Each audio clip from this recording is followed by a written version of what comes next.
चलिए, तो हमारे साथ एक एक्सपर्ट पैनल जुड़ा हुआ है, हमारे मेहमान जुड़े हुए हैं, चर्चा जारी रखेंगे फिर से। पहले मैं आपका तारुफ करवा देता हूं, परिचय करवा देता हूं अपने मेहमानों से। डॉक्टर प्रदीप चतुर्वेदी कांग्रेस से हमारे साथ जुड़े हुए हैं। स्वागत है सर आपका। और हमारे साथ मिथिलेश जैमिनी जी, वरिष्ठ पत्रकार, भी हमारे साथ जुड़े हुए हैं। और बीजेपी से भी हमारे मेहमान हमारे साथ जुड़े हुए हैं। सबसे पहले मिथिलेश जी, मैं आपके पास आ रहा हूं सर। अब तक के रुझानों को देखकर क्या लग रहा है सर?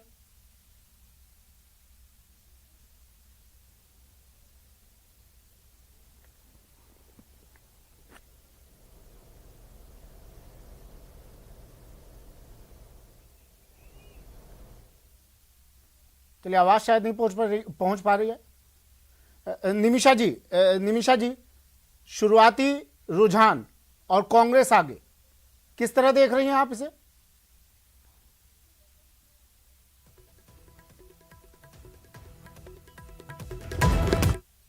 बैठी हुई सरकार है, रुझानों में आगे दिखने से परिणाम आगे नहीं हो जाएंगे।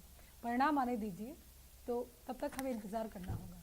और आपके चैनल के माध्यम से मैं 5 दिवसीय दीपावली पर्व की अपने प्रदेश के सभी वासियों को शुभकामनाएं देती हूं कि दीपावली पर्व का 5 दिवसीय आज से प्रारंभ हो रहा है। देखिए, उपचुनावों के परिणामों से सरकार की पोल खुलने वाली है, क्योंकि जो दावे कर रहे हैं हमने 3 साल में कार्य किए, तो कार्य तो किए नहीं हैं, लेकिन कार्यों के नाम पर भ्रष्टाचार जरूर किया है। आप ये देखिए, केंद्र सरकार से जितनी भी योजनाओं का पैसा आता है, चाहे वो प्रधानमंत्री आवास योजना हो या अन्य योजना हो, मनरेगा का, तो जिस योजना का पैसा आता है उसको अन्य मदों में खर्च करके जो राज्य की सरकार ने एनओसी नहीं दी, फिर कहते हैं कि केंद्र से पैसा ही नहीं आया। इस तरह से अनेकानेक भ्रम के साथ में जनता को रखा है। तो मैं कहूँगी धरियावाद और वल्लभ नगर में जनता निश्चित तौर पे जवाब देने वाली है। और बाकी सारे जो लोकतंत्र का पावन पर्व है, ये मतगणना और उसका परिणाम, तो ये सामने आएगा। हाँ, निश्चित तौर पे सरकार ने अपने प्रयास किए हैं कि कैसे प्रलोभन देकर के जनता को गुमराह किया जाए, और इन जो बाकी समय में कैसे ना कैसे करके अपनी स्थिति बनाई रखी जाए। क्योंकि अंतर्कलह से जूझ रही कांग्रेस यदि कहे कि हम उपचुनाव में जीतने वाले हैं, तो जीतने का आधार क्या है? वो आधार विहीन है पार्टी। ठीक है मैम, मैं आ रहा हूँ फिर से आपके पास वापस। लेकिन शुरुआती रुझानों को, और ठीक भी बात है, परिणाम नहीं मानना चाहिए शुरुआती रुझानों को, लेकिन शुरुआती रुझान कहीं ना कहीं इंडिकेशन तो दे ही देते हैं मैम आने वाले वक्त में क्या होने वाला है।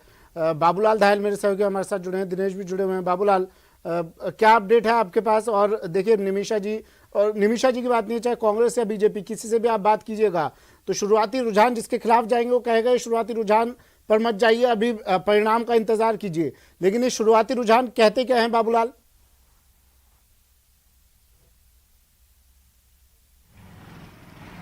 जी, जो शुरुआती रुझान है ये बीजेपी के लिए तो परेशानी खड़ी करने वाले हैं। निमिषा गौड़ कुछ भी कहे, लेकिन बीजेपी खेमे में चिंता की लहर है। और अगर यही ट्रेंड सेट हो गया अगले 2-4 राउंड तक, तो फिर कांग्रेस दोनों सीटें जरूर जीतेगी, ऐसा लगेगा।